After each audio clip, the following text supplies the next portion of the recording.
sendo levado para Roma, e para piorar começa uma tempestade na vida dele. E muitas vezes a gente está sendo levado para um lugar que a gente não quer, amarrado, e para piorar começa uma tempestade. E eu falo sobre quais posturas Paulo toma no momento de tempestade na vida dele. Isso aqui é uma palavra da minha amada, vivendo o temor do Senhor, é uma palavra muito boa, falando de como você vive o temor do Senhor na sua vida. Inclusive é uma aula que ela dá em Jovens com a Missão. Falei alguma coisa sobre o enfraquecimento da figura paterna, da figura masculina, mas você tem todo o conteúdo aqui. O significado de ser um discípulo de Cristo, eu separo multidão de discípulo de Cristo. Como você realmente deixa de ser multidão. Hoje nós temos dois grupos de pessoas dentro das nossas igrejas. Existe um grupo dentro das nossas igrejas que está buscando resolver sua vida. Existe um grupo nas nossas igrejas que estão inquietos, porque querem descobrir de Deus como eles podem resolver a vida das pessoas. Entendeu? Esse prefiro estar nesse segundo grupo, né? Isso aqui é um complemento dessa mensagem aqui. Discípulo ou multidão. Isso aqui é uma palavra que eu dei no Ceará, no congresso da Igreja do Evangelho Quadrangular, uma palavra muito forte a respeito dessa multidão aí que mais quer a bênção do que propriamente conhecer o abençoador. Fundamentando valores, que é uma palavra onde eu falo a respeito de como os seus valores estão trocados e invertidos na sua vida.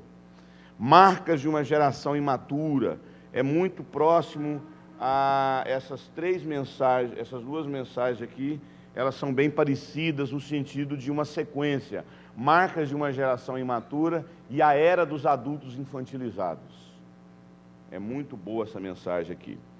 Um coração disposto a aprender, série maturidade também. Como eu posso ter um coração disposto a mudar e aprender mais de Deus? Isso aqui é uma palavra da minha amada, onde ela fala sobre debilidade emocional, dentro daquela ideia ali do Sansão, que era forte, mas não podia ver um rabo de saia, entendeu? Então, essa palavra aqui é muito forte, muito bom mesmo. Crise da sexualidade infantil. Querido, é assustador hoje a quantidade de crianças com 2 anos dizendo que são homossexuais. Então, você vai entender aqui, principalmente as mulheres, como ajudar uma criança. Você que é mãe solteira, você que não tem a figura paterna dentro de casa e percebe que seu filho, o menino, está tendo índices, está tendo sinais de que pode ter uma inclinação à homossexualidade. Isso aqui é uma palavra muito significativa para você e conselheiro que vai enfrentar isso nos seus gabinetes, aí, no seu aconselhamento e no seu discipulado. Quem sou eu? Essa palavra tem muito a ver com identidade também. É uma outra palavra, dentro de um outro ponto de vista, falando a respeito de identidade. Por favor, passe lá. Agora tem uma outra promoção. Em vez de... Cada DVD desse vai sair, aí estava saindo a R$12,50, né? Com 12, né? Agora é R$10, tá bom? Adquire lá, dá de presente, aproveita e dá aquela cobrada. Agora você não me escapa, agora é R$10 agora, entendeu? Cobra do seu irmão aí que ele vai pagar, entendeu? Amém, Jesus. Bênção. Vamos orar mais uma vez? Não precisam se levantar, pode permanecer assentados.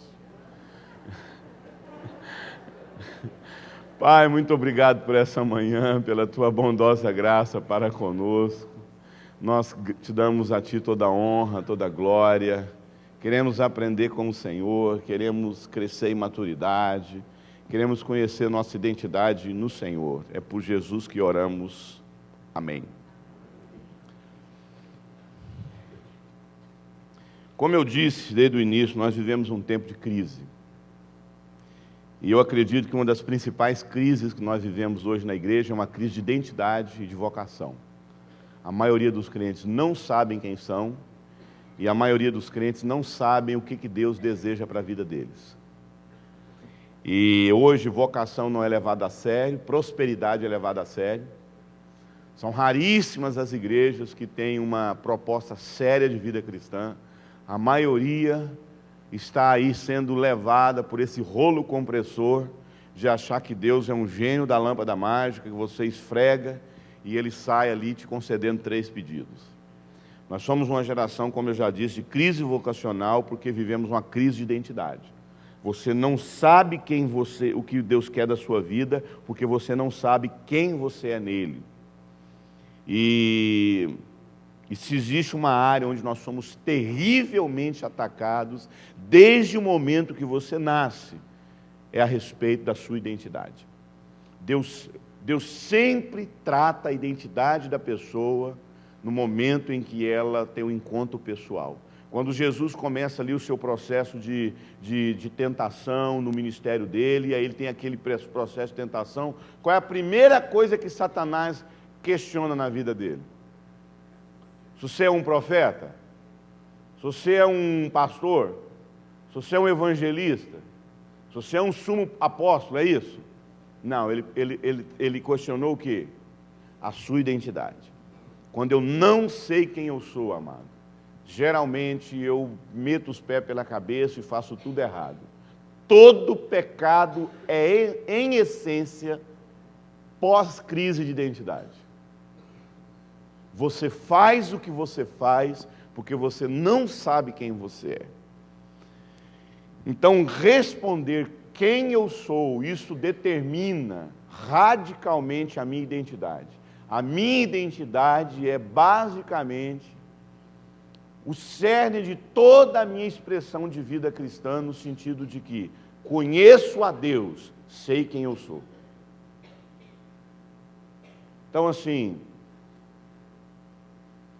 como eu disse para vocês, existe um grupo de pessoas aqui que realmente, assim, entraram nesse turbilhão de frequentar a igreja e nunca tiveram uma experiência, assim, de conhecer a Deus. E se acomodaram no fato de que se conhece a Deus apenas indo em culto. Não conhece, amado. Você nunca conhecerá a Deus apenas ouvindo pregação. Porque todas essas pregações, todo o conteúdo que o pastor Valdenir adquire, todos os conteúdos que os pastores ministram aqui para vocês, é fruto de muita dedicação, de muito estudo. Como diz os assembleianos, para a honra e glória do Senhor Jesus, entendeu? A gente tem uma disciplina de 7 horas de meditação por dia.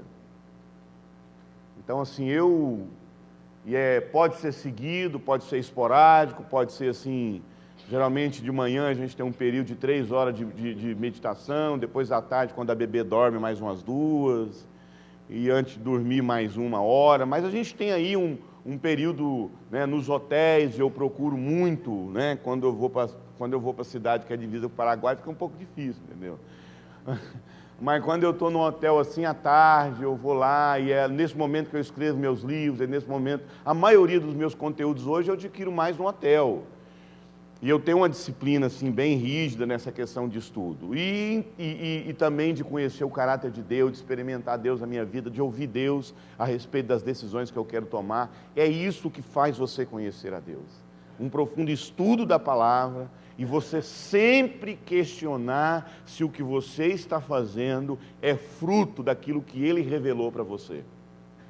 A faculdade que você faz, o filho que você tem casal que simplesmente decide não ter filhos. Perguntou para Deus? Isso é conhecer a Deus, amado. Conhecer a Deus, amado, é justamente isso. Ou você, quando tem a sua esposa, seu marido, você chega para ele e fala assim, meu bem, é o seguinte, a gente está tendo, a vida é muito difícil, é muito corrida, tudo é muito corrido, levante de manhã cedo, então para não complicar, vamos fazer o seguinte, vamos ter 1 hora, não, 2 horas para a gente poder assim, se encontrar. Então você faz o seguinte, a vida é muito difícil, essa questão de estar convivendo junto não é fácil. Então, ao invés da gente morar junto, a gente reúne uma vez na semana. Aí a gente pega, senta, lê o testamento que a gente, né, o nosso certidão de casamento, ou que no dia tal, vamos cantar as canções que a gente cantou lá no casamento, vamos ver o nosso DVD para a gente chorar, para a gente ver. E a gente canta, a gente fica 2 horas assim com muita intimidade, e aí depois de 2 horas a gente fala o seguinte, beleza, nos abraçamos, tivemos nosso momento junto, agora você vive a sua vida, eu vivo a minha. Isso é casamento? Então nós não podemos chamar de relacionamento com Deus um momento que só durante a semana a gente tem com Ele. Se você não quer isso para a sua vida, não queira isso no seu relacionamento com Deus. Então, quando a gente fala a respeito de relacionamento com Deus, nós entendemos que muitas vezes a gente perde isso, e a gente entra nesse turbilhão e a gente não quer conhecer o coração dele.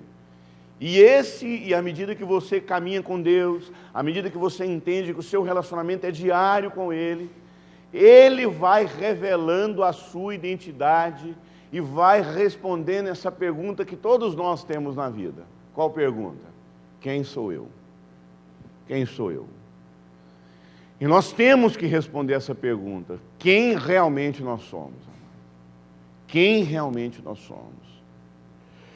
Quando eu realmente entendo a minha identidade, isso determina radicalmente o meu passado, determina radicalmente o meu presente, determina radicalmente o meu futuro. Quando eu não sei quem eu sou, tudo que eu faço é para compensar as minhas crises e não revelar quem Deus disse que eu sou. Então, quando eu não sei quem eu sou, tudo que eu faço é para compensar. Então, quando eu não sei quem eu sou em Deus, eu acho que eu tenho que ser um bom músico, um bom pregador, um bom profissional. Então, eu fico tentando me encontrar naquilo que eu faço. E você nunca encontra a sua identidade no que você faz. Nunca encontra, amado. A nossa identidade não é formada a partir do que eu faço. Qual que é o problema hoje da nossa juventude? Nós vivemos hoje uma crise vocacional nos nossos jovens. Porque eles, assim, eles não sabem quem eles são. Por que não sabem quem eles são? Porque não foi gerado dentro de casa. Está todo mundo fora de casa. Os nossos filhos não convivem mais com seus pais. Sempre são cuidados por uma terceira pessoa.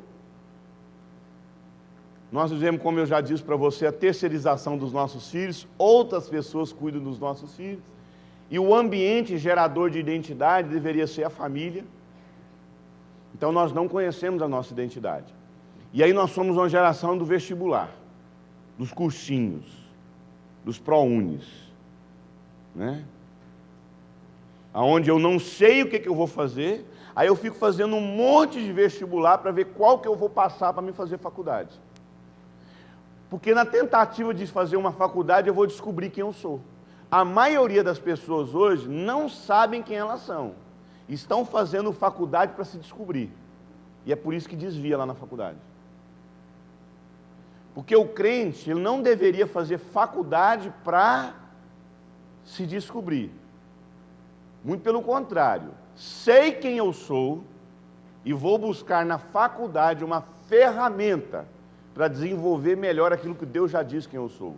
Você nunca descobrirá quem você é se você não entender que isso é em Deus. E a gente fica compensando a nossa crise com atividades. Como eu já disse, primariamente as nossas derrotas diante do pecado estão ligadas diretamente a uma crise de identidade e não uma tentação sobremodo elevada na sua vida. Satanás, quando chega diante de Jesus, ele é tentado na sua identidade através por aquilo que ele podia. Vou repetir. Quando Satanás tenta Jesus, ele é tentado na sua identidade através daquilo que ele podia fazer. Se você é filho de Deus, transforma pedra em pães. Sabe qual que é o nosso problema? A gente transforma. Todas as vezes que o diabo chega para você e fala assim, se você for filho de Deus, faz isso. O que a gente faz? Faz. Quem é você? Eu sou filho de Deus. E porque eu sou filho de Deus, eu vou te mostrar. A gente dá carteirada na cara do povo. A gente dá carteirada na cara do diabo, dizendo, eu sou filho de Deus, eu vou provar para você. Amado, eu vou ser sincero com você. Até porque a tentação de Jesus, assim, é complicada a tentação dele, meu irmão. Porque Jesus, assim, quem leva Jesus para o deserto? Deus ou o diabo? Deus. Amém? Foi Deus que levou Jesus para o deserto. Quem levou Jesus para o monte? Hã? Quem levou Jesus para o monte lá? Primeiro Deus leva Jesus para o deserto. Mas quem pega Jesus, tira do deserto e leva para o monte? O diabo. Quem leva Jesus para o templo? Hã? O diabo. Ora, para ser o contrário, parece que quem leva a gente para o deserto é o diabo. Mas quem leva a gente para o monte, para o templo é quem? É Deus. Sinceramente, amado, quem levou Jesus para o templo foi o diabo. E quem levou Jesus para o deserto, levou Jesus para o monte foi o diabo. Agora, por que o diabo leva Jesus para o monte? Para falar o seguinte: me adora e eu vou te dar tudo. Essa proposta de que você vai adorar a Deus e Ele vai dar tudo, você sabe quem faz essa proposta? Satanás que faz essa proposta. Essa proposta de que você tem que, assim, fazer uma coisa assim para impressionar Deus, porque Deus vai te dar alguma coisa, isso tem origem, sabe onde? No capeta. Essa proposta de que pula daqui que Deus vai te salvar, isso é do diabo. Eu vou falar uma coisa para você. Quantas das vezes a gente sobe lá em cima e pula lá de cima porque a gente tem certeza que os anjos vão ajudar a gente e no final o que acontece com a gente? A gente se esborracha lá embaixo. Então eu tenho dúvida se quem está levando as pessoas para os templos evangélicos hoje é Deus ou se é o diabo. Porque a Bíblia mostra o diabo levando Jesus para o templo. Porque quando Deus leva alguém para o monte, sabe para que é? Para essa pessoa ser um sacrifício diante de Deus. Sacrificar muita coisa diante de Deus. Quando o diabo leva pessoas para o monte, é para oferecer um monte de coisa para ele. E hoje as pessoas estão subindo no monte, não é para serem o melhor marido, pedindo para ser o melhor esposo, o melhor amigo. As pessoas estão subindo no monte hoje para exigir de Deus, porque afinal de contas eu estou levantando nas madrugadas, estou buscando a tua face, e o Senhor tem a obrigação de me dar as coisas agora, Deus. E quando o diabo leva Jesus no templo, ele sabia que se ele pulasse lá de cima, quem está embaixo? Uma multidão, sim ou não? Estava no templo. E quando aquela multidão olhasse Jesus sendo descido por anjo, o que aquela multidão ia fazer? É o Messias. Então Satanás quis mudar a proposta de Cristo, que não passasse pela cruz. Ele queria fazer com que as pessoas o aplaudissem, sem que ele passasse pela cruz. E infelizmente hoje, as pessoas estão indo para as nossas igrejas para serem aplaudidas e não passarem pela cruz. Então, a gente vive hoje um cristianismo às avessas, gente. A gente vive hoje um cristianismo completamente às avessas. Muitos estão perdidos na igreja, porque não sabem quem elas são. E diante da tentação de Satanás, elas estão sucumbindo nas suas crises de identidade. Quem sou eu? Qual é a minha verdadeira identidade? Esse é um dos pontos mais sérios de conflitos na vida das pessoas. Querido, quando você conhece a Deus e passa a viver por essa convicção e não pelas suas necessidades, você precisa entender isso.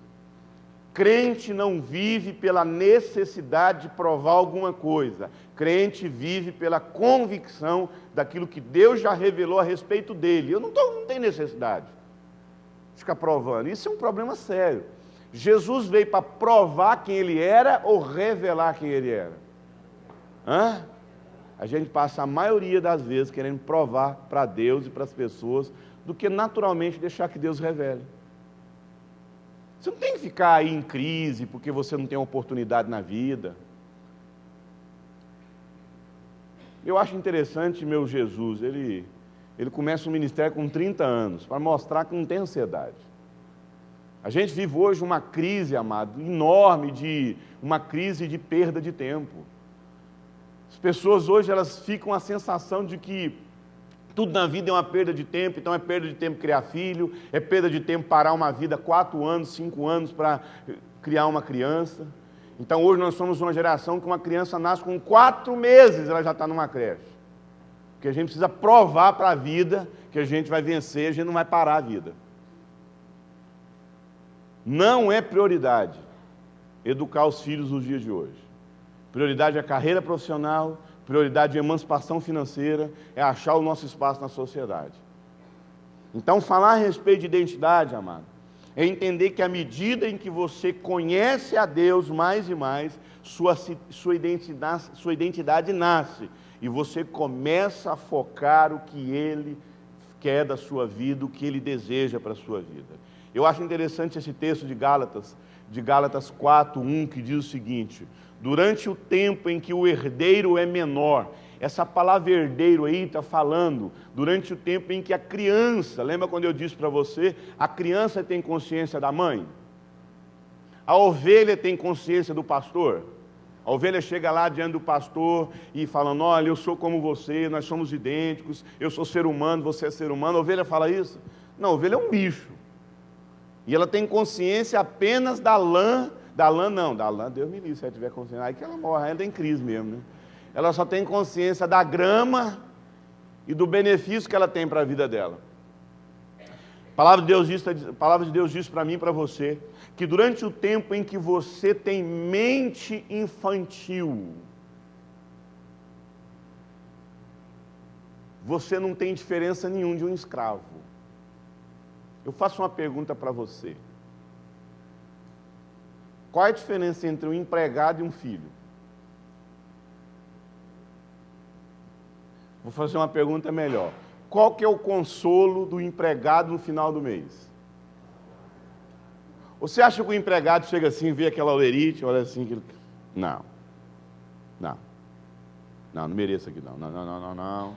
Chega lá no departamento, lá no financeiro, olha o seguinte, acabei de receber minha olerite aqui, acabei de receber meu cheque aqui, eu quero dizer que eu não mereço isso aqui. Você, por favor, aqui desconta a metade aqui, ó. Pode pegar esse dinheiro aqui, esse dinheiro não é meu não. É assim que a gente faz? Ou todas as vezes quando você pega o seu contra-cheque, o seu olerite, você tem a sensação que alguma coisa está faltando? Hã? Quantos sabem o que é isso? Não é verdade? Pois bem, amados. Talvez seja por isso que todas as vezes você chega na presença de Deus, a impressão é que Ele está te devendo alguma coisa. Porque você não vê Deus como seu pai, você vê Ele como seu patrão. Muitas vezes Deus não é o nosso pai, Ele é o nosso patrão. E se Ele é o nosso patrão, para que Ele fica descontando isso tudo no nosso cheque? Eu não entendo, pastor. Eu não sei porque que Deus desconta no final do mês, assim, é tanta coisa que Ele abate, que não sobra nada para mim. Não sobra marido, não sobra filho, não sobra dinheiro, não sobra nada. Minha vida é uma dívida, pastor. Eu não sei o que eu faço. E é realmente isso que acontece na nossa vida.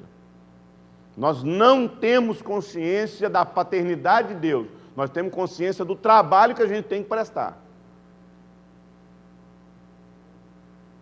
E, infelizmente, isso é uma realidade nas nossas igrejas, principalmente na vida ministerial. A maioria de nós não temos consciência do que nós estamos fazendo. Quem tem empregada aqui na sua casa? Não pode levantar. O meu sonho é dar uma empregada para minha esposa. Quem tem empregada, secretária, quem tem? Trabalha lá na sua casa. Deixa eu fazer uma pergunta para você. Ela limpa todos os ambientes da sua casa? Pelo menos não é para ser assim, né? Limpa? Hã? Limpa, vai lá, limpa tudo, limpa sua sala, ok? Limpa sua cozinha, limpa seu quarto, sim ou não?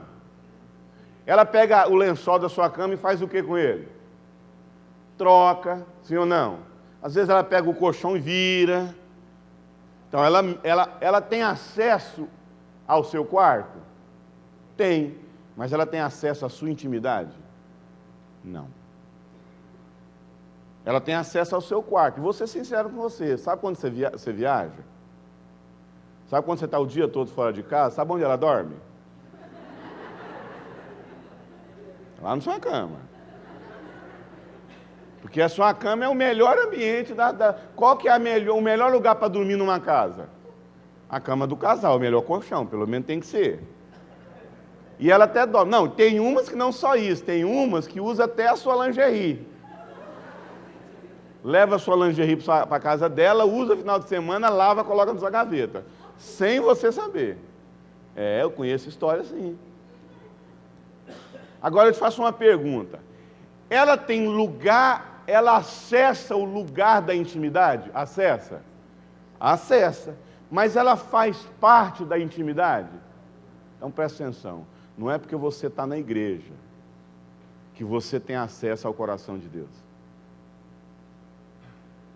Não é porque você está no lugar onde Deus está que você conhece o coração dele. Porque, na verdade, amados, os servos têm acesso ao lugar da intimidade, mas só os filhos têm lugar na intimidade. Eu posso muito bem servir a Deus e fazer. Esse era o problema da Maria e da Marta. Não era? Esse era o problema da Maria e da Marta. A Marta estava servindo quem, amado? O capeta. Quem que ela estava querendo servir? Jesus. E ela está ali preparando, arrumando, nada contra. Eu acho que a gente precisa ter um equilíbrio entre Marta e Maria. E ela está ali preparando, e Maria está onde? Aos pés. Onde ela estava? Na intimidade. E Marta ali trabalhando aquela loucura, e chega um momento que Marta faz o quê? O que ela faz? Ela vai para quem? O senhor não está vendo isso não, Jesus? Dou que minha vida nessa igreja, trabalho, faço tudo aqui nessa igreja, e parece que o senhor não está vendo nada que eu estou fazendo.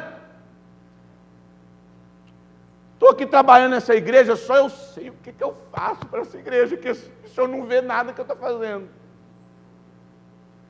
É isso que acontece com a gente, amado. Pode falar uma coisa para você? Deus está pouco se importando com o seu serviço. Se você não sabe ter relacionamento com Deus, intimidade com Ele, seu serviço não serve para Ele, amado. Porque a nossa intimidade com Deus, o nosso coração de desejar Ele apenas. Eu fico imaginando assim, se a gente tivesse assim, um gabinete com Deus, entendeu? Assim, se aquela porta ali fosse a sala de Deus. Assim. Aí todo dia 4 pessoas sentar aqui para conversar com Ele. Aí fica o fulano aqui, o Beltrano, e Deus está aqui dentro, aqui dentro. E aí chega a secretária de Deus e fala assim, olha o seguinte, aqui está um papel, está um papel, está um papel, está um papel. Eu quero que vocês aqui escrevem o que vocês querem conversar com Deus. Aí todo mundo vai dar uma prévia, então vocês escrevem aí o tema da conversa que vocês vão ter com Deus, e eu vou levar para Ele para Ele atender vocês. Eu fico imaginando o que a gente ia escrever nesse papel. Eu quero te conhecer. Eu quero saber o que está no seu coração.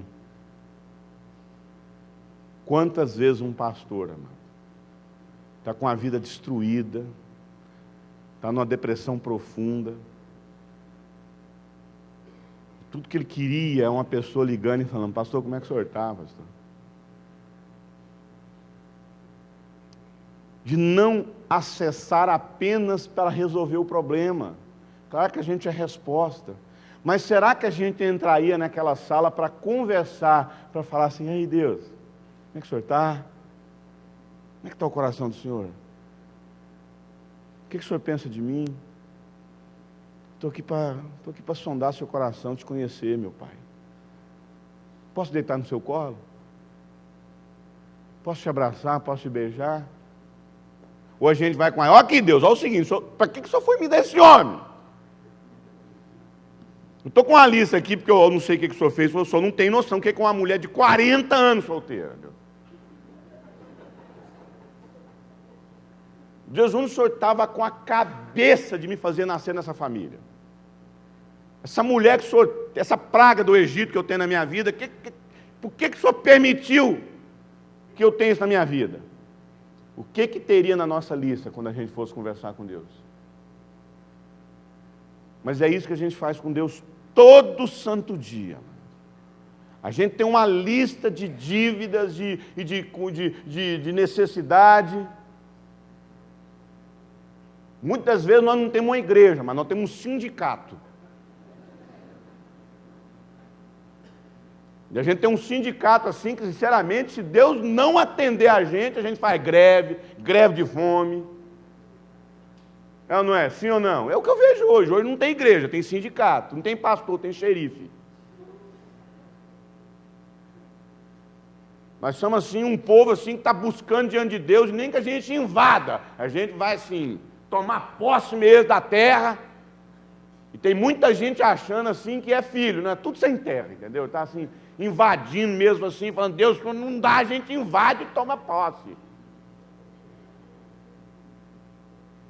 A gente acha, e eu fico pensando assim, o que seria, amado, se Deus realmente fosse tratar a gente da forma que a gente trata Ele. Fico imaginando como é que seria Deus tratando a gente da forma como a gente trata Ele.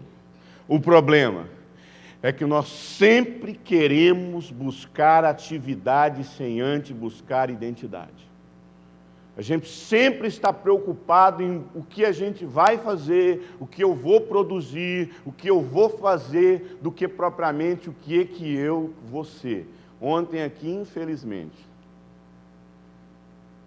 eu ouvi a frase que denuncia a nossa crise de identidade.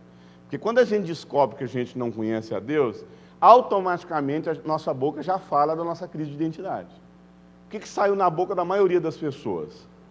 O que eu vou fazer? O que eu vou fazer? Quando a pessoa chega com a vida arrebentada, o casamento destruído, a vida de solteiro destruída, tudo arrebentado na vida, qual a primeira pergunta que as pessoas fazem para mim? Pastor, o que eu faço? Nada. Foi fazendo que sua vida virou isso. Então a primeira coisa agora, você vai parar de fazer e ouvir e conhecer a Deus na sua vida. Não tem situação mais terrível de você fazer algo quando você está em crise. É na crise que a gente para de fazer. E se você percebe que você tem uma crise de identidade, não namore, porque você vai fazer escolhas erradas. Se você tem crise de identidade, não execute. Pergunte para Deus e seja sincero para as pessoas. Eu ainda vou me resolver. Vamos pensar hoje nos casamentos. O que tem de gente mal resolvida casando é um absurdo. Vamos pensar em liderança. O que tem de gente mal resolvida tentando resolver o problema das pessoas é um problema sério.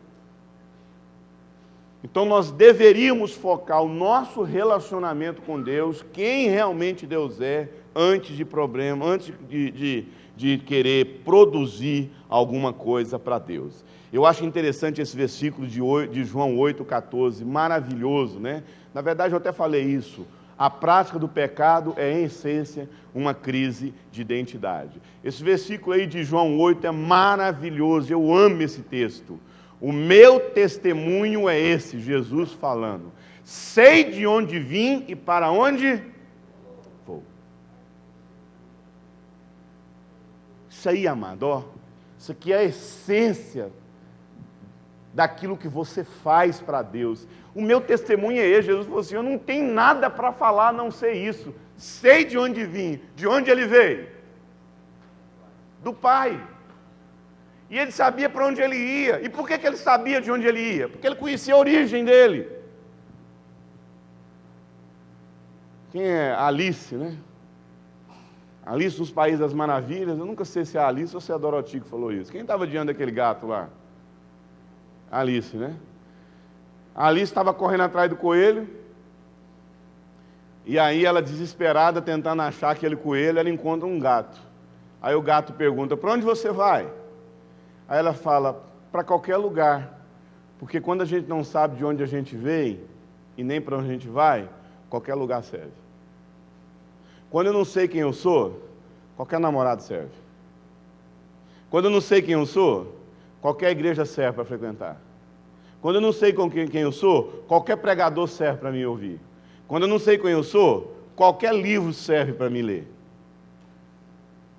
Quando eu não sei quem eu sou, qualquer forma de criar filhos serve. Então o segredo da vida cristã é, sei de onde vim e para onde vou. Então você deveria focalizar muito mais de onde é que você nasceu.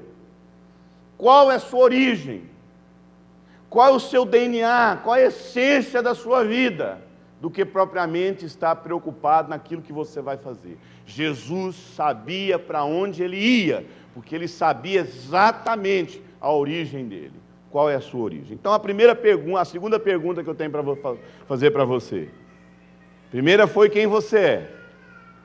A segunda pergunta que eu tenho para fazer para você é: de onde você veio? De onde você veio? Ah, eu vim daquele problema lá da minha casa. Ah, eu vim de uma família disfuncional. Ah, eu vim de um adultério. Ah, eu vim de um pai endemoniado, de uma mãe frustrada, em depressão. Talvez seja exatamente esse o motivo que você não consegue descobrir sua identidade. Porque Deus na sua vida é mais uma religião como uma pessoa tem aí fora. E não a origem da sua vida. E não o motivo de você realmente saber quem você é. A identidade é a consciência de quem Deus diz quem eu sou. Vamos falar isso, identidade? É a consciência de quem Deus diz quem sou, a partir do conhecimento que eu tenho dele. Você nunca saberá, querido, quem você é, se você não saber quem Deus é. Quem Deus é? O seu Pai. Isso que Jesus diz. Jesus falou, olha, Isaías falou que ele é o Senhor das hostes celestiais. Jeremias falou que ele era o grande arquiteto do universo. Não sou maçom não, tá? O maçom chama Deus de arquiteto do universo, né? Mas não sou maçom não, tá? Um dia eu falei isso, o pastor, você é maçom?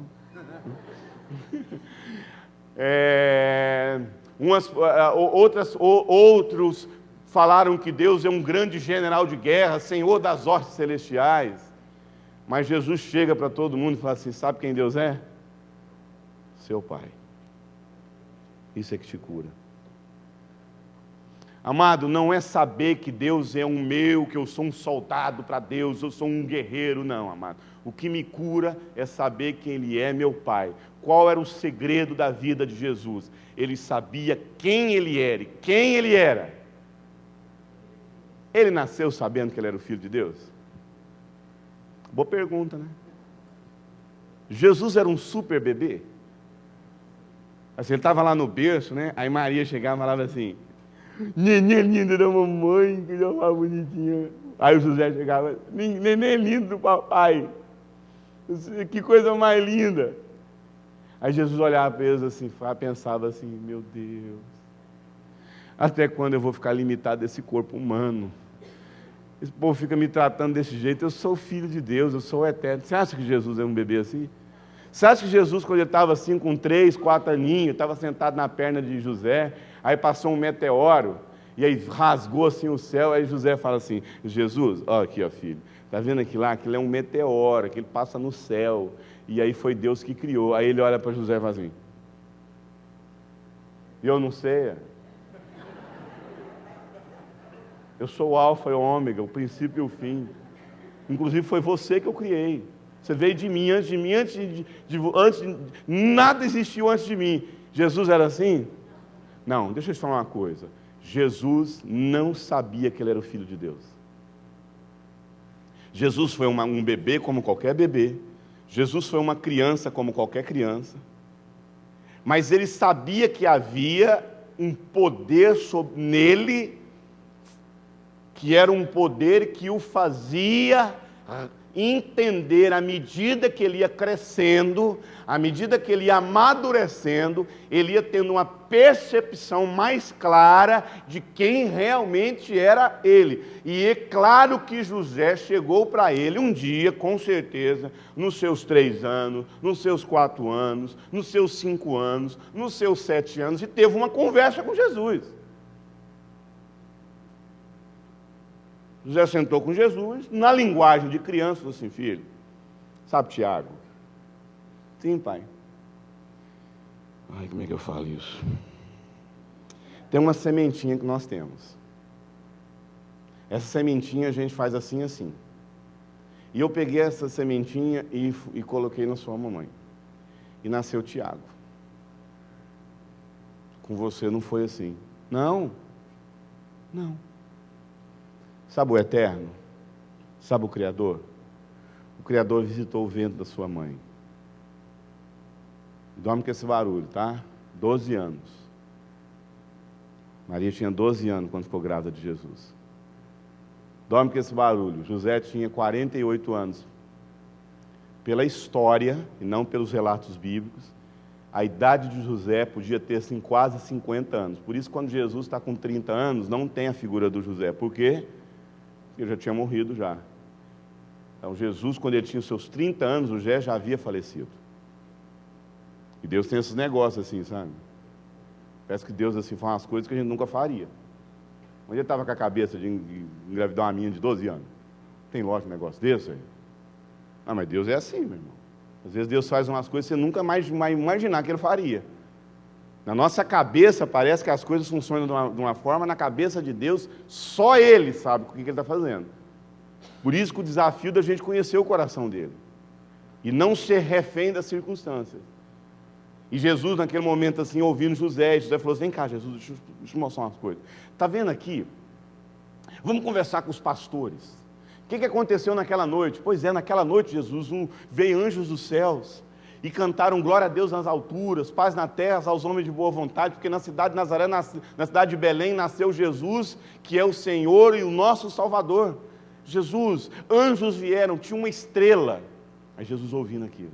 Jesus, vem aqui, olha aqui na despensa. Está vendo esse caixotinho aqui, vamos assim dizer? Aqui tinha ouro, foi por isso que a gente reformou a marcenaria, foi por isso que a gente mobiliou a casa, foi por isso que a gente conseguiu fazer alguma coisa, porque eles mandaram ouro para a gente.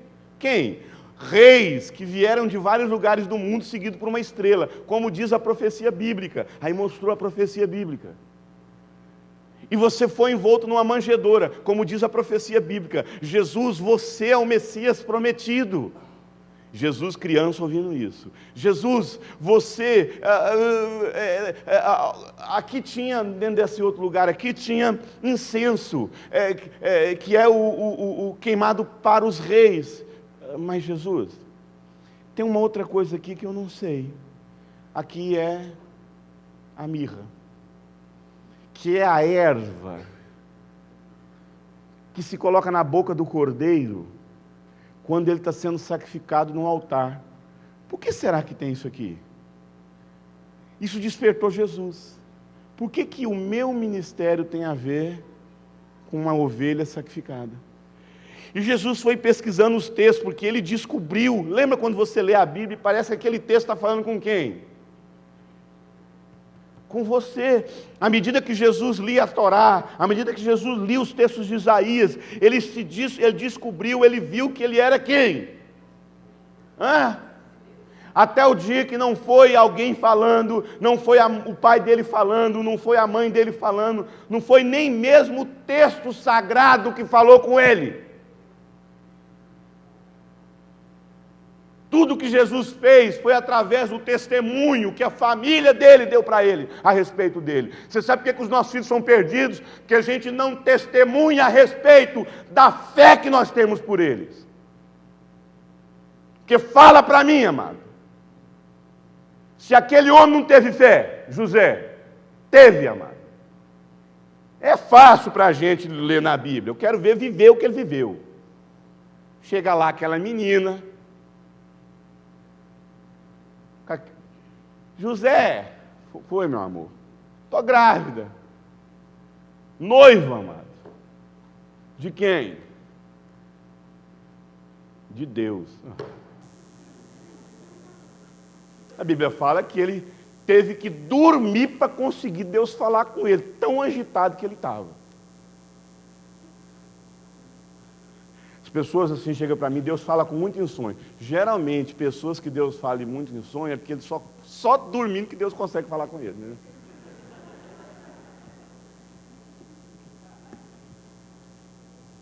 Não sei se é verdade o que eu estou falando. Agora, para nós é fácil, amado. Para nós é fácil entender, querido, essa história. Agora eu quero ver você.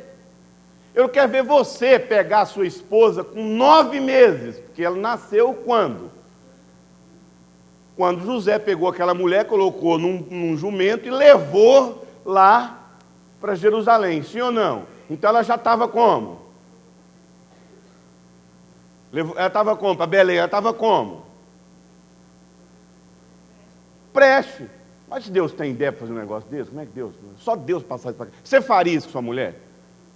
Hã?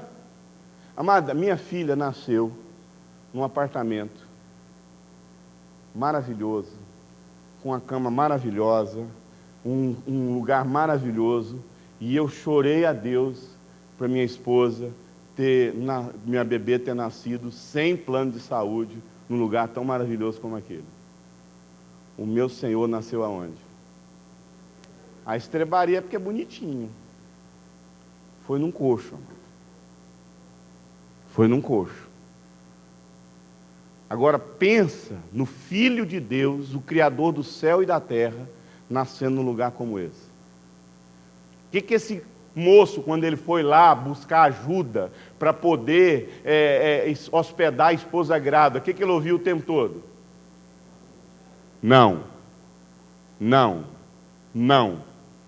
Me fala, amado, essas circunstâncias são favoráveis ou contrárias? Você sabia que José e Maria eram pobres? Você sabia que, historicamente falando, Nazaré era uma cidade extremamente miserável? Existem pesquisas e descobertas arqueológicas que mostravam que Jesus, nos dias de hoje, poderia ter nascido, sabe em quê? Numa favela, numa comunidade pobre. Era um menino correndo na rua. Aquele casal, aquela menina, amado, era uma menina simples, de família pobre. Eu fico imaginando se José tivesse casado com essas irmãs das igrejas de hoje. Quem sou eu para passar por uma situação dessa? Eu sou filha do rei. Deus me livre se José tinha casado com evangélica. Ele ia ralar demais. Amado, Maria não tinha pretensão de nada na vida. No máximo que eles tinham na vida, assim, era uma casinha muito simples. A circunstância desse casal era contrária ou favorável? Contrária. Aí me chega Deus falando para essa menina de 12 anos que ela ia ficar grávida do Filho de Deus. Dorme com esse barulho. Aí chega José, ouvindo essa história. Se Deus não fala com ele, ele ia entrar em crise total. Esse casal, literalmente, amado, cumpre o propósito de Deus no meio de uma comunidade inteira, porque presta atenção, é eu e você que sabemos que o Espírito Santo engravidou Maria. Amém? Gerou o Filho de Deus na Virgem. Eu e você sabemos disso. Aquela comunidade sabia? Então o que era Jesus na boca de todo mundo? Filho bastardo.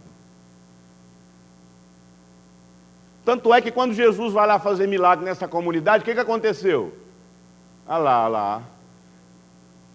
O pecado daqui da cidade aqui, falando que agora é filho de Deus. Até hoje está com essa ideia na cabeça dele. 30 anos está esse menino ainda acreditando nessa mentira. Percebe? Tanto é que quando você vai ler em Marcos ou Mateus, onde fala da árvore genealógica de Jesus, aí você vai lendo lá, Jesus, o que todo mundo dizia, filho de José. Então, as pessoas sabiam que Jesus era filho de Deus? Não, pensava que ele era filho de quem? Então, Jesus, amado, entendia na vida dele, e esse era o diferencial desse casal. Esse casal viveu situações completamente contrárias, mas eles entendiam o propósito de Deus para a vida dele. Circunstâncias favoráveis ou contrárias? Quando aquele menino vai nascer, era o melhor lugar para nascer? Contrárias ou favoráveis? Quando aquele menino nasce, vem um decreto de quê para a vida dele? Contrárias ou favoráveis? Para mostrar para mim e para você, amado, que você não precisa de circunstâncias favoráveis para cumprir o propósito de Deus para a sua vida. Agora vamos falar de um outro casal. Outro casal, José e Maria. No José e Maria eu falei, Adão e Eva. Onde eles nasceram? Quem era o pai deles? Quem juntou que casal?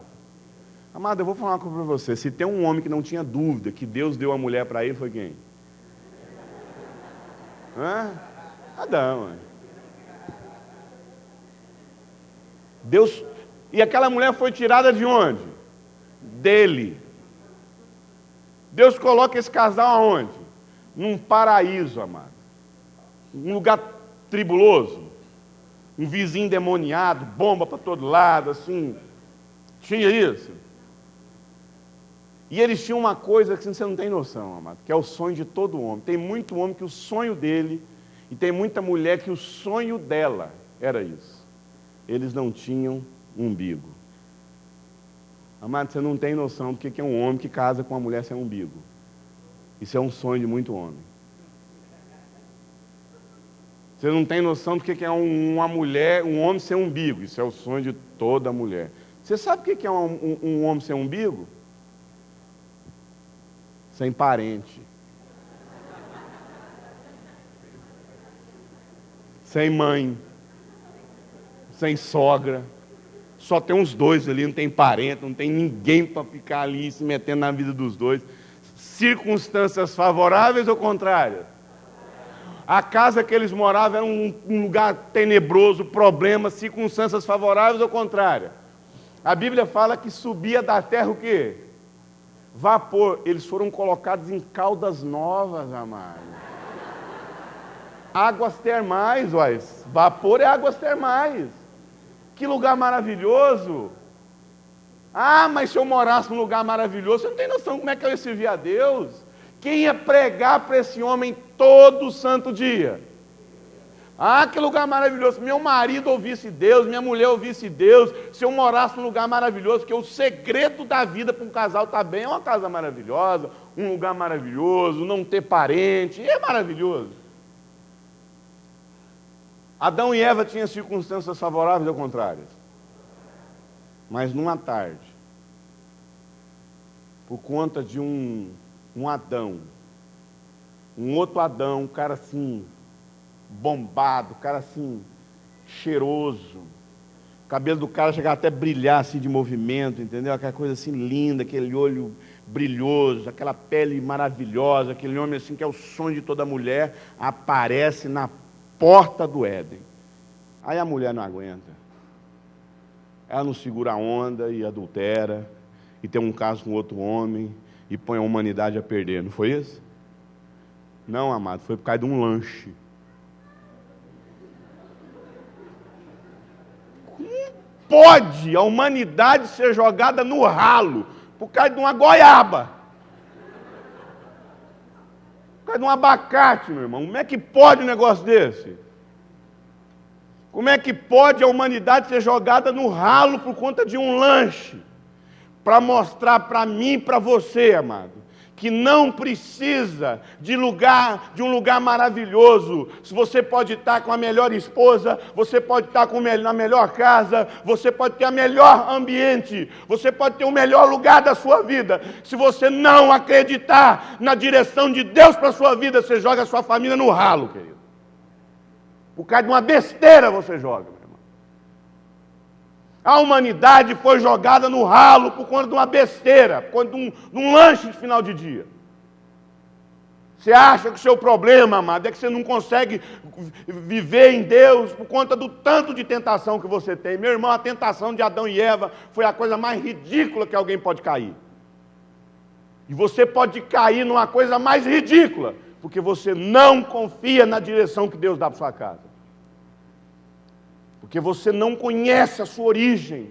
Você não sabe quem você é em Deus. E quando eu sei quem eu sou em Deus e na direção que Ele deu para a minha casa, isso muda radicalmente.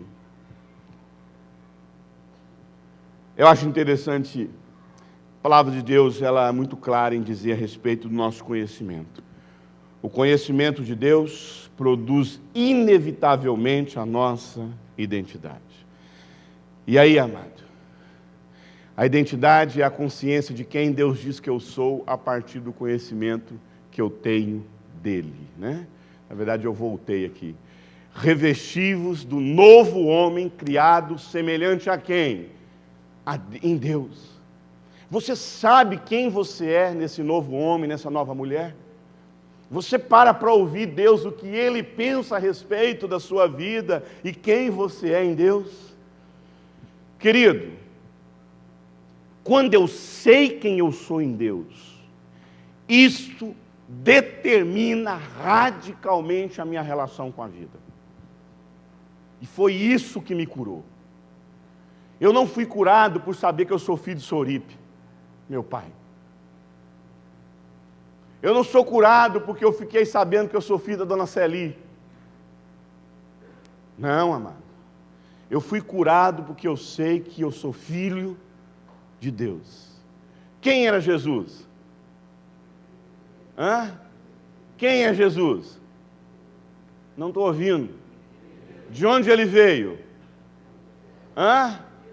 E para onde ele voltou? Quem você é? De onde você veio? E para onde você volta? Pronto, você respondeu as 3 perguntas da humanidade. Amado. Quem eu sou? Sou filho de Deus. De onde você veio?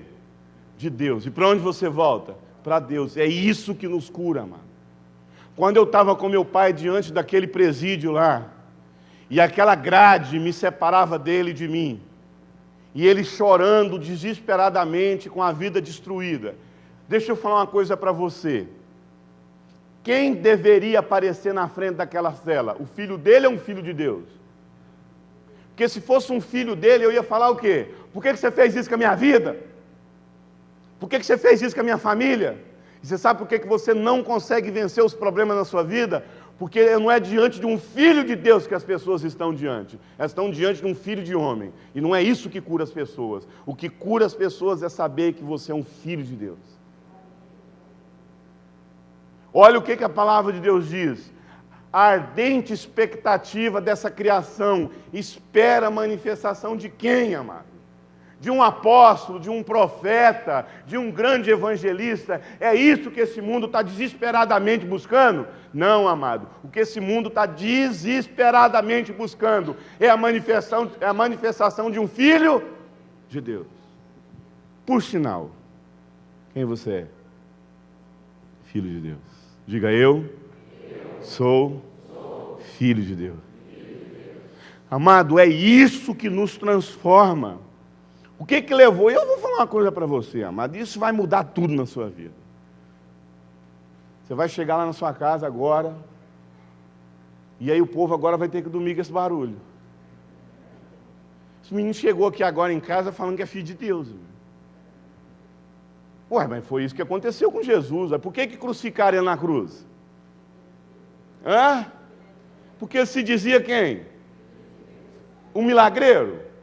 E eu acho interessante, assim, eu acho muito interessante essa proposta, essa ideia de quando Jesus chega ali para os discípulos dele e fala assim. Você já reparou que eu não sou muito de falar versículo bíblico não, né? Porque eu sou igual aos apóstolos. Os apóstolos falavam assim, porque no livro do profeta tal está escrito tal coisa. O que você tinha que fazer? Você tinha que ler todo o livro do profeta. E tinha um momento que nem isso eles falavam. Falavam assim, porque em algum lugar está escrito. Aí você tinha que ler todos os textos. Então, Mateus fala o seguinte. O livro de Mateus fala o seguinte. Jesus chega para os discípulos e fala assim. Quem estão falando aí que eu sou? Rapaz, você teria coragem de perguntar para as pessoas assim, o que vocês pensam que eu sou? Não é? Jesus é muito irresolvido. E aí, o que estão falando que eu sou? Aí o que responderam? Tu és um profeta, Elias, Jeremias, né? Não é assim? Deixa eu te falar uma coisa. Ser profeta, ser Elias, ser Jeremias, tem a ver com Jesus? Eu acho que tem. Porque não eram profetas? Jesus era um profeta? Você acha que se alguém chegasse, se os discípulos chegassem para ele e falassem, estão dizendo que você é um novo imperador, estão dizendo que o senhor é um novo Herodes, estão dizendo que você é um novo Pôncio Pilatos, tem a ver com Jesus? Mas eles vão falar de uma coisa que tinha a ver com o quê? Com o que Jesus era ou fazia? Fazia. Jesus aceita isso? O que Pedro fala? Tu és o Cristo, o filho do Deus vivo. Aí ele fala, isso que a minha igreja está edificada. A minha igreja não está edificada em pessoas que sabem o que elas têm que fazer. A minha igreja está edificada sobre aquilo que elas têm consciência de que são. Quem eles são? Filho de Deus. Jesus não se contenta com isso. O problema é que a gente se contenta. A gente fica o tempo todo achando que as pessoas têm que nos reconhecer como o quê? Profeta. Sendo que, na verdade, Deus não te vê como profeta. Deus te vê como? Amado, Deus não me chama de pastor, Deus não me chama de mestre, Deus não me chama de evangelista, Deus não me chama de nada. Eu nunca ouvi Deus falar assim, Eurípides, meu pastor. O que Deus me chama? Amado, não é assim que a gente trata os nossos filhos? Seu bebê nasce, aí você chega lá assim para ele e fala assim, profeta! Glória a Deus! Seu bebê está lá, você fala assim, o sangue de Jesus tem poder! Ô glória! É assim que você fala do seu filho? Qual é a única coisa que sai na sua boca? Papai, mamãe. O que você quer ouvir da boca do seu filho? Seu filho está conversando, você fica lá assim, não vejo a hora de falar siricanta, rabachurião, derrar. É isso que você quer? Seu filho, quando ele está começando a falar, tudo que você quer que ele fale, ouça no seu ouvido, línguas. É isso que você quer que seu filho fala? Você quer ouvir da boca do seu filho qual que é a vocação e o propósito, no sentido de saber que ele quer ser um médico. Você quer ouvir isso da boca do seu filho? Você fica ali assim, desesperado para ouvir o quê? Papai e mamãe. Então deixa eu te falar uma coisa. Deus não é diferente. Amor. Tudo que Deus quer ouvir de você é que vocês são filho dele. Ele é seu pai. Meu pai. Você sabe o que me curou quando eu descobri que meu pai matou meu irmão? Quando eu descobri que o meu verdadeiro pai era Deus. É o meu pai. O que Jesus cresceu ouvindo o tempo todo de José e Maria? Você é filho de Deus. Filho de Deus. Eu fico imaginando, quem tem recém-nascido aqui? Quem está grávida aqui? Não tem nenhuma grávida aqui, vamos começar a fazer filho então, pelo amor de Deus, gente. Lá na nossa igreja nós temos uma regra, todo final de ano a gente ora para as mulheres engravidarem. Todo final de ano. É inadmissível na nossa igreja não ter no mínimo 5 grávidas por ano. Todo final. A gente crê que a gente tem que ter filho, o mundo prega o contrário, nós cremos que nós temos que ter filhos. Porque o muçulmano entendeu isso, o crente não entendeu. O muçulmano tem crise que o filho dele não vai ser um mohamedinho. Ele fica lá assim, não, minha mulher, não vamos ter filho não, porque esse mundo vai engolir meu filho. O muçulmano pensa isso? O crente pensa. Eu não vou ter filho não, porque afinal de contas o mundo vai comer meu filho, vai engolir meu filho, vai acabar com meu filho. Querido, você é filho de Deus. Você está gerando um filho de Deus nesse mundo. Mas a gente é tomado de medo, de letargia, de covardia. Então, quem tem recém-nascido aqui? Você tem um recém-nascido, amém? Você quer saber a cura para esse menino? Esse menino cresceu ouvindo da sua boca que ele é um filho de Deus.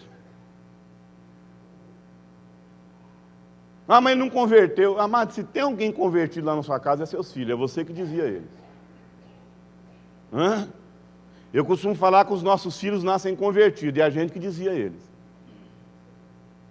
Filho de Deus. Meu filho e minha filha crescem com isso. Filho de Deus. Filho de Deus. Quem é seu pai? Deus. Então, amado, eu sei que para você parece um pouco estranho ouvir essas coisas. Eu sei que para você parece um pouco estranho ouvir tudo isso. De não entender que conversão não é mudança de comportamento, mas é mudança de entendimento. Um entendimento de que eu sou filho de Deus.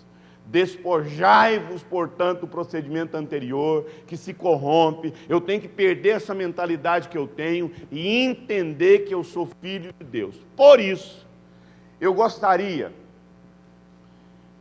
de fazer uma pergunta, que realmente nós precisamos mudar radicalmente, ser renovado. na compreensão de que quem realmente nós somos. Quem nós somos? Filho de Deus. Por isso, eu queria ler um texto para vocês, e que eu sei que esse texto mexe muito com a gente.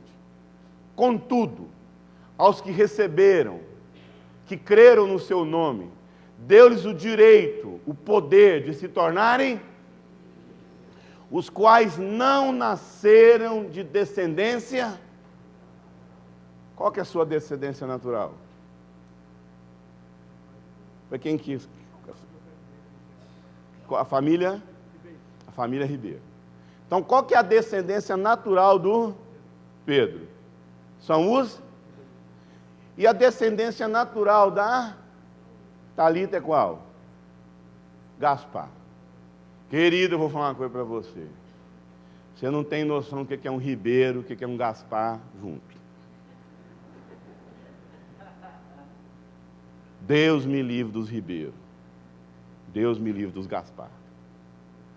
E esse é o problema. Você não tem noção, eu sou Mendes. Minha esposa é Santos. De Santos só está no nome. Os Mendes resolvem na bala, na faca. Você não tem noção do tanto de assassinato que tem na minha família. E o Santos resolve, sabe como? O Santos resolve virando a cara e nunca mais conversando. Mas eu descobri que o segredo da minha vida não é ser Santos e nem Mendes. O segredo da vida não é ser Ribeiro e nem Gaspar. O segredo é ser de Cristo, Filho de Deus. Não é de descendência natural, nem da vontade de homem algum. Eu achava que a dona Celi e o senhor Eurípides tinham vontade, desejaram que eu não tivesse nascido. E na verdade não foi. Quem foi que desejou que eu viesse ao mundo? Deus desejou. Que não nascer da vontade da carne, nem da vontade do homem, mas nascer de quem? De Deus, amado. Por isso que eu queria ler com vocês um texto que vai mexer um pouco. Mexer um pouco até na nossa teologia. Amém? Mas eu gostaria que vocês acompanhassem a leitura aqui atentamente. Esse é aquele momento, se você sair, você entende errado. Então vamos, presta atenção no que esse texto está dizendo. Está escrito que Abraão teve dois... Presta atenção, olha aqui para mim. Na nossa vida, nós temos dois nascimentos. Abraão é o pai da fé? Abraão teve a experiência de dois nascimentos? Qual que é o primeiro nascimento? Isaac era filho do quê? Não, Ismael era filho do quê? Teve dois nascimentos. Qual foi o primeiro nascimento? Ismael nasceu fruto da carne. E o Isaac? Do espírito, da promessa. Quem aqui nasceu na carne? Mas então todo mundo que é fantasma, então. Todo mundo morreu, só está uma entidade aqui. Quem nasceu na carne aqui? Então você nasceu na carne que dia? 26 de novembro. Aonde? Sabe do hospital? Foi no hospital, no hospital. Você nasceu que dia? No hospital, numa fazenda, no hospital. Quem teve aqui um nascimento assim um pouco diferente de todo mundo tem coragem de falar? Nasceu aonde? Na estrada. Quem teve um outro tipo de nascimento assim um pouco diferente? Numa Kombi. Mas aqui nós temos nascimento de mães diferentes, de pessoas diferentes, de datas diferentes, de locais diferentes, de cidades diferentes. Amém? Cada um aqui tem um nascimento diferente. A Bíblia fala que isso é nascimento de modo natural. Mas quero acreditar que existe uma boa quantidade aqui que tem um outro nascimento, que é o nascimento da promessa e do Espírito. A palavra de Deus está dizendo que Abraão teve dois filhos, um da escrava e outro da livre. O filho da escrava, da carne, nasceu de modo natural. Na nossa vida, nós temos o nascimento de modo natural, mas o filho da livre nasceu mediante promessa. Quem fez a promessa? A quem? A Abraão. o pai da fé. Isso é usado aqui como ilustração. O texto sagrado está dizendo para mim e para você que o que aconteceu na vida de Abraão acontece também aonde? Na nossa vida. Nós temos dois nascimentos. Eu tenho o nascimento do seu Eurípides, eu tenho o nascimento da dona Celi, mas eu tenho o nascimento segundo a promessa que Deus fez a quem? Não, Abraão foi a promessa do Isaac. Deus prometeu a quem? Se um dia Deus prometeu a Abraão um filho, quem foi que Deus prometeu, irmãos? A Jesus. Lá em Hebreus fala, Jesus chega com seus irmãos e falam: eis aqui aqueles que tu me prometestes. Da mesma forma que Deus prometeu um filho a Abraão, Deus prometeu uma noiva para Cristo. Deus prometeu irmãos ao filho dele. Então o texto sagrado está dizendo que isso é como ilustração. Essas duas mulheres representam duas alianças. Uma aliança procede do Monte Sinai, que gera filho para a escravidão, que é esta Agar. Agar representa o Monte Sinai na Arábia, que corresponde à atual cidade de Jerusalém, que está escrava com seus filhos. Mas a Jerusalém do alto é livre. Essa é a nossa mãe. Vocês quem? Irmãos, são filhos da promessa. Eu fico imaginando se Isaac e Ismael desviassem. Quem foi promessa? Isaac ou Ismael? Quem foi promessa? Isaac ou Ismael? Quem foi a carne? Quem foi o filho gerado na carne?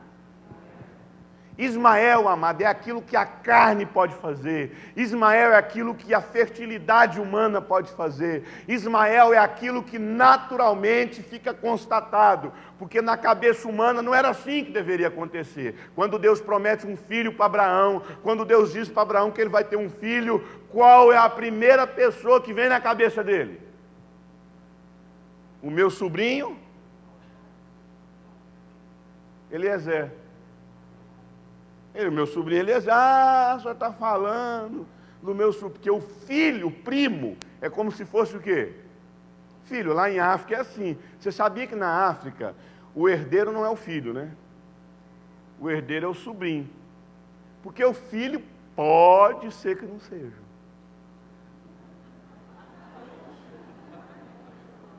Na África é assim. Mas o sobrinho, o cara tem dúvida? Não tem como, mãe. Nasceu da irmã dele, está provado, não tem como. Então, na verdade, na cultura, quando Abraão fala que aquela mulher era a irmã dele, ele estava mentindo?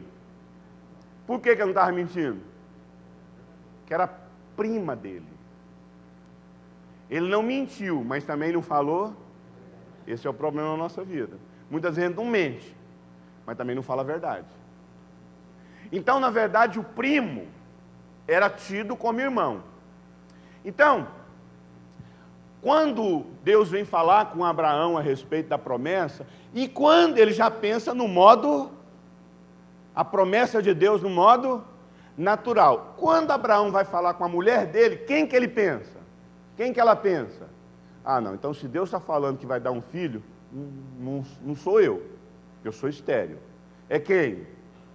É a serva.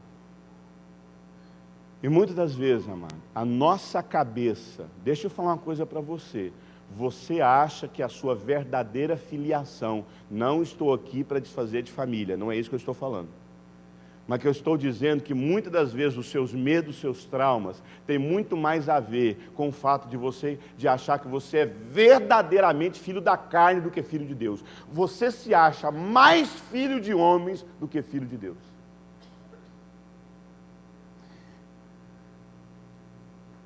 Essa é a nossa mãe. Vocês, irmãos, são filhos da promessa como Isaac.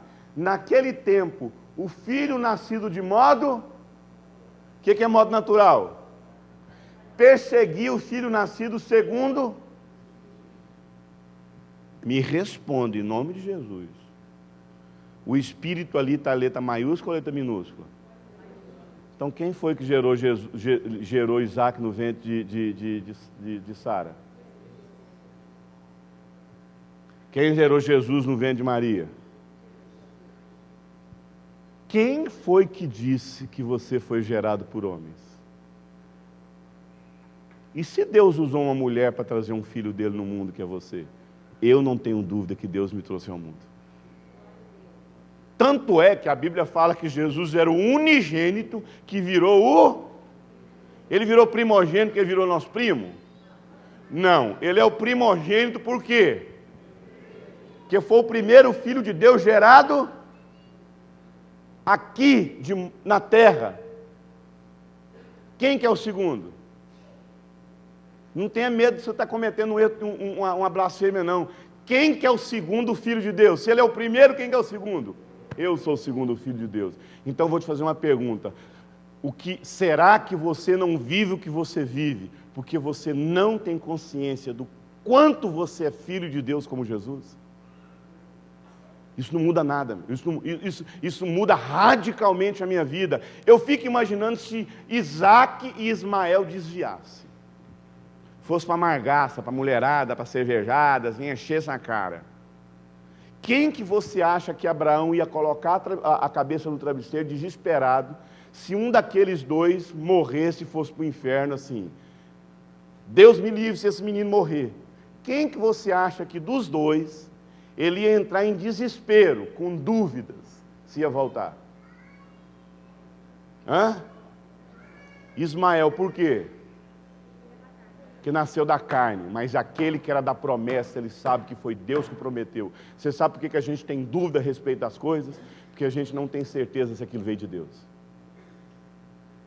Então vou falar uma coisa a respeito de sua família, dos seus filhos. Você trata seu filho como Isaac ou trata seus filhos como Ismael? Posso falar uma coisa para você? O meu filho João Pedro e a minha filha Sara são filhos de Deus. E eles vão crescer ouvindo isso. Mas se eles desviar, não sei. Eu creio que eles são filhos de Deus. Isso não tem dúvida no meu coração. Pode ter dúvida no coração deles, no meu não. Eu prefiro acreditar que a promessa que me alcançou quem? Então eu vou te fazer uma pergunta. O que é a circuncisão?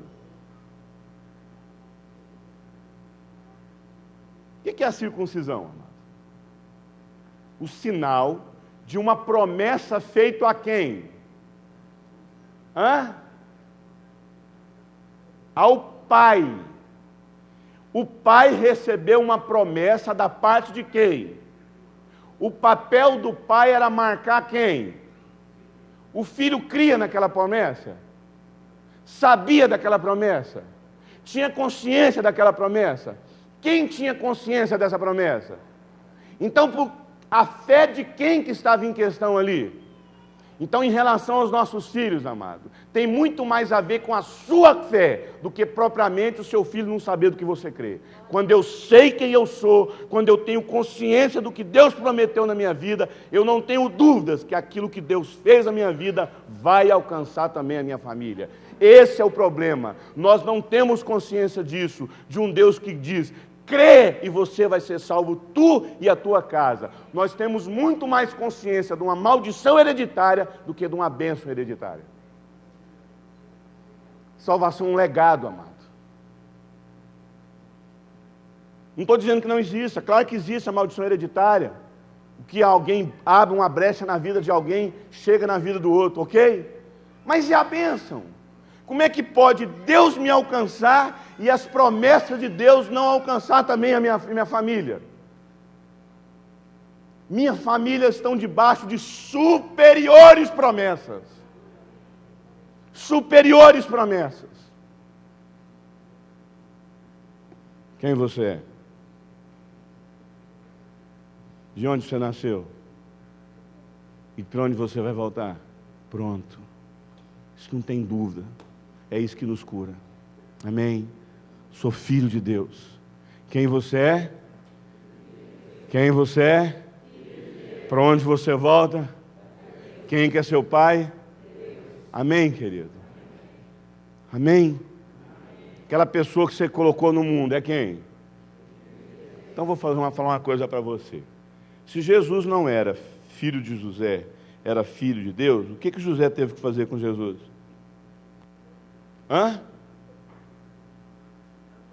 Teve que adotar. Se Abraão, se Isaac nasceu do Espírito, o que Abraão teve que fazer com Isaac? Adotar. O que você tem que fazer com seus filhos agora? Porque eles são filhos de quem? Então pronto, você vai adotar seus filhos agora. Por isso que, deixa eu te falar uma coisa, o verdadeiro filho não é o filho da carne. O verdadeiro filho é o filho por... A forma como Deus gera filhos é por adoção. E é assim que a gente deve gerar também os nossos filhos. Você vai adotar seu filho, porque agora você descobriu que ele é filho de Deus, então cuida do seu filho sabendo que ele é um filho de quem? Talvez você não cuida bem do seu filho, porque você não sabe que você não é o pai dele. Você está cuidando de um filho de Deus. Imagine José e Maria cuidando daquele menino. Aí Maria chegou para José e falou assim: ó, José, é o seguinte, ó, não vai dar não, eu preciso trabalhar. Vou colocar esse menino ali naquela creche ali do rabino fulano. José falou: não tem tempo para cuidar desse menino não, que o serviço da marcenaria aumentou, ainda mais depois que a gente ganhou aquele ourinho lá e a gente reformou a marcenaria, agora tem muita coisa para fazer, eu não tenho tempo para cuidar desse menino não. E é isso que acontece na nossa vida. Se a gente tivesse consciência que estivesse cuidando de um filho de Deus, a gente não faria o que a gente faz. E foi isso que Jesus quis ensinar logo quando ele tinha 11 anos para 12 anos. Um dia ele desapareceu. José e Maria ficou desesperado. Foram lá atrás dele. O que Jesus falou? O que eu estou cuidando? Então esse filho é de quem? Você está cuidando do quê? Dos negócios do meu pai. Aquela empresa lá é de quem? Você está cuidando do quê? As coisas de Deus. Amém, amado? Quando a gente entende que a gente está cuidando dos negócios de quem? Do meu pai, amado. Então cuidar de uma família é cuidar dos negócios do nosso pai, amado. Nós vivemos uma geração tão louca que a gente não tem tempo mais para cuidar dos filhos de Deus. Você sabe o que uma mulher muçulmana está fazendo nesse exato momento? Cuidando dos filhos de Alá. E você sabe o que uma cristã está fazendo nesse exato momento? Cuidando da vida dela. E não dos seus filhos. E não dos filhos de Deus. Quem eu sou? Quem eu sou? Presta atenção. A nossa restauração, amado, começa diretamente, a nossa restauração, antes de tudo, é uma restauração de identidade. O mesmo acontece agora. Como diz as Escrituras, manda embora o filho da escrava. Você tem que mandar embora essa ideia de que eu nasci filho de um adultério, pelo amor de Deus, amado. Amado, quando eu tenho consciência de quem eu sou, até a origem da minha tragédia perde o sentido quando eu sei que eu sou, na verdade, filho de quê? Meu pastor tem uma filha adotada. Na verdade, ele tem 3 filhos. Uma outra coisa que a gente estimula na nossa igreja é a adoção. A gente estimula. Não na minha igreja, mas na igreja sede nossa lá em Uberlândia, a gente tem um orfanato, né? Uma casa não fala orfanato hoje fala casa-abrigo.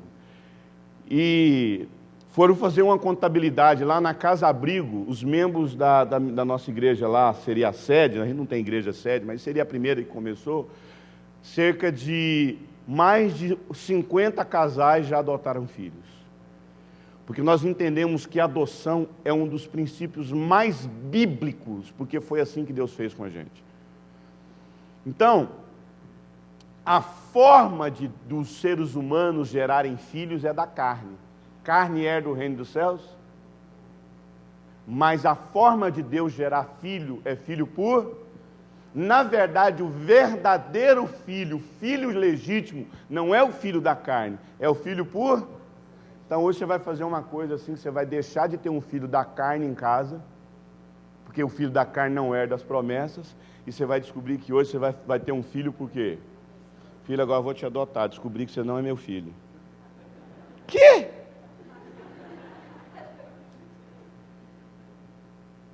Deixa eu te falar uma coisa, essa menina aqui, ela é uma filha de Deus. Amém? Ela é uma filha de Deus. Deus usou sua filha, Deus usou o seu ventre para trazer a filha dele no mundo. Amém? Deus usou o seu ventre para trazer uma filha dele. Então, cuide dessa menina como filha de Deus e acabou. Essa menina é uma filha de Deus. Talvez Deus te usou, não sei. Não, eu tenho minhas dúvidas às vezes, entendeu? Porque às vezes Deus fez isso tantas vezes, Deus pode ter usado lá, fez isso com Jesus, por que não pode ter feito comigo? Isso é uma heresia terrível, mas bendita heresia. Né? E se Deus me trouxe? Se eu fui gerado por Deus mesmo? Porque pai mesmo é pai de fé, meu irmão. Eu vou falar uma coisa para você. Todo homem é pai por fé, porque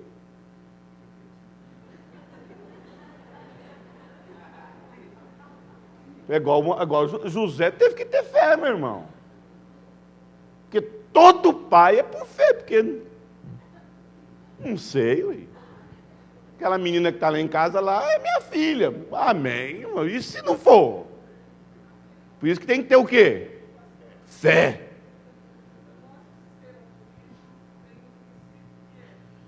A maternidade é certa, a paternidade é presumida. Glória a Deus, eu nunca tinha que ter na Bíblia isso, entendeu? Tinha que ter na Bíblia. Porque para ser pai, meu irmão, precisa de uma coisa só na vida. O quê? Fé.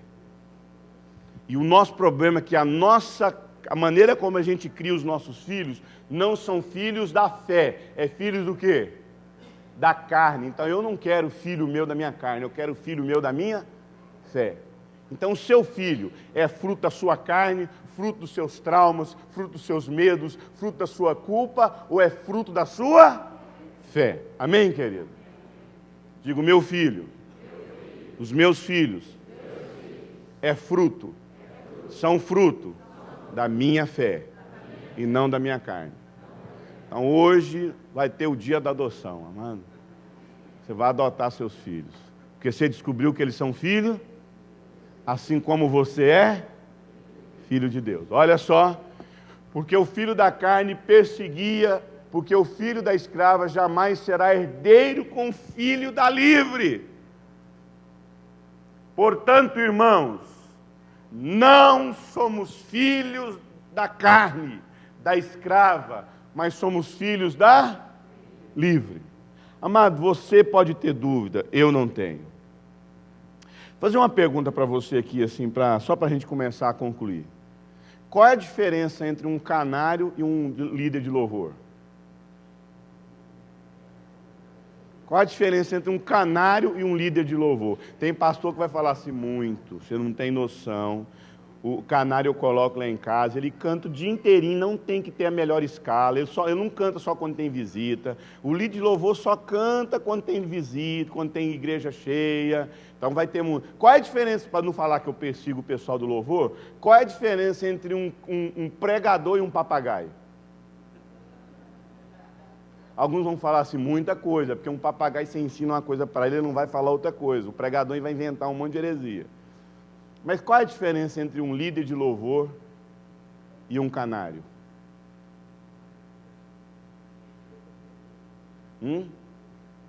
A consciência. O canário canta, mas sabe que ele está adorando o Criador? Não. Pelo menos nós deveríamos ter consciência de quem nós estamos adorando. Só que nós só teremos consciência quando nós entendermos que nós somos o quê? Filho de Deus. O que você é? Filho de Deus. De onde você veio? E para onde você volta? Então nós respondemos as 3 perguntas que o mundo faz. Quais as 3 perguntas que o mundo faz? Ali, filósofo. Quem sou eu? De onde eu vim? Então, na verdade, o mineiro fala... Você sabe como é que é isso na linguagem dos mineiros? Quem coçou, Dom Covim e Pão Covô, entendeu? Não haverá cura para as nossas vidas enquanto não houver uma mudança radical na nossa identidade. E qual é a nossa identidade? Filhos de Deus. Enquanto não formos transformados radicalmente na nossa identidade, não haverá compreensão. Por isso que a nossa restauração, antes de tudo, é uma restauração de quê? De identidade. Coloca a mão no seu coração. Eu queria que...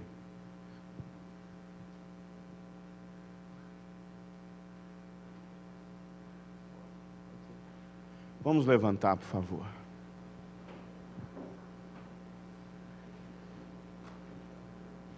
Coloca a mão no seu coração, fecha seus olhos.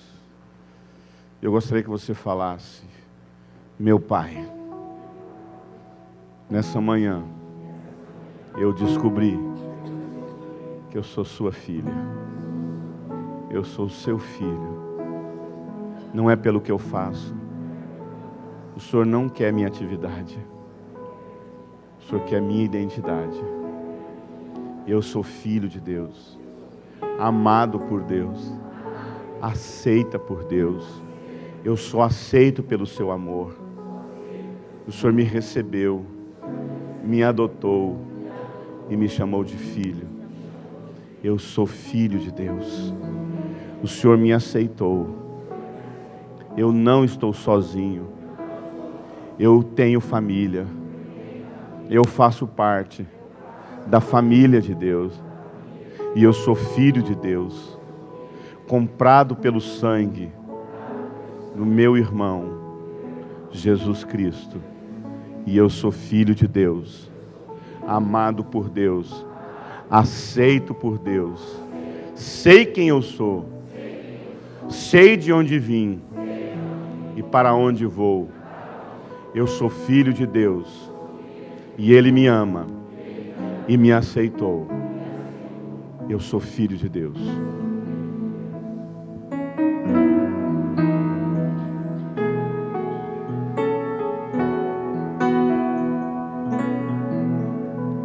Não há lugar melhor com tamanha paz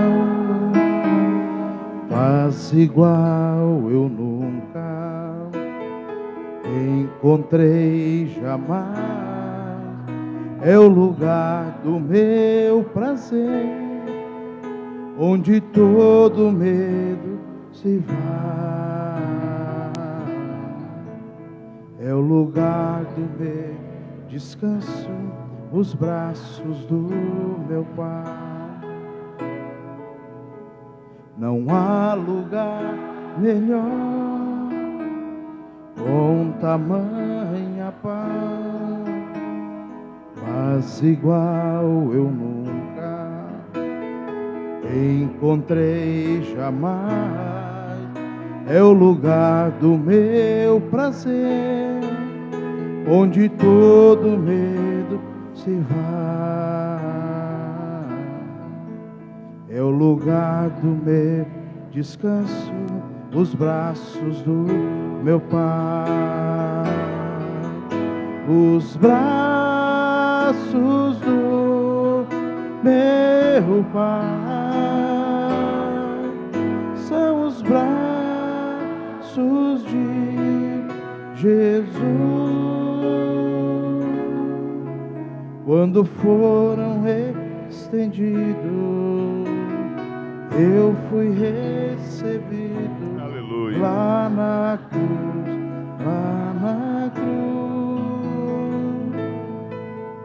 nos braços do meu Pai, nos braços do meu Pai. Meu filho, minha filha, eu te amo. Você não está sozinho, você não está sozinha nesse mundo. Eu te recebo por minha filha, por meu filho, te tomo nos meus braços. Você é meu filho, você é minha filha. Creia no meu amor por você.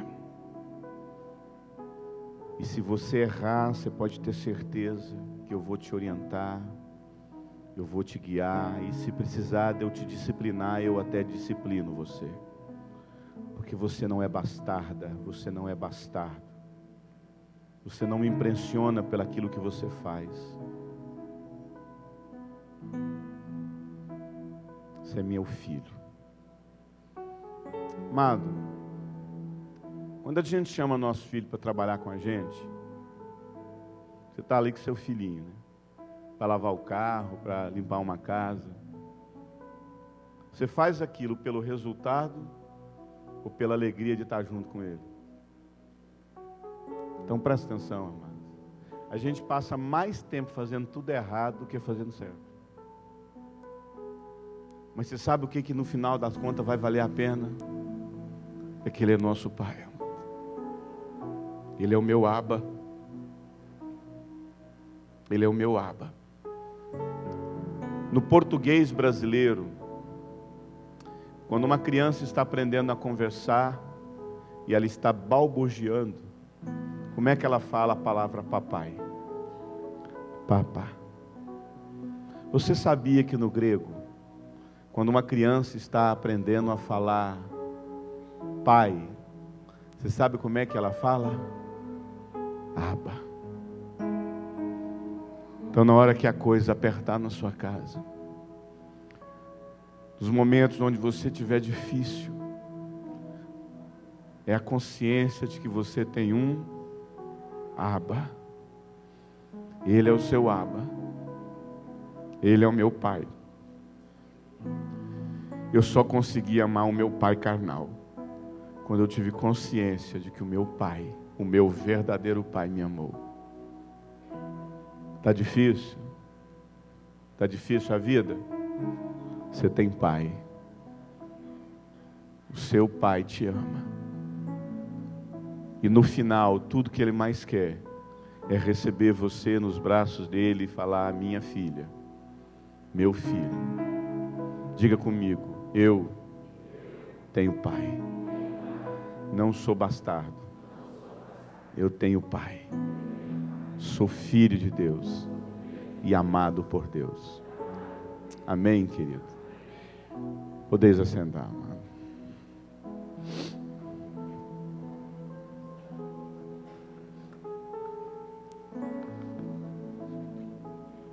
Nós vamos dar um intervalo, agora é que hora? 10h30. Nós vamos dar um intervalo de meia hora. Tomar um lanche, adquirir os materiais lá. Vamos voltar pontualmente às 11 horas. Vamos cantar só uma cançãozinha, só para chamar as pessoas. Apenas uma canção. E nós vamos falar sobre vocação. Amém, querido? Algum aviso, pastor? Intervalo de meia hora e a gente volta. Deus abençoe.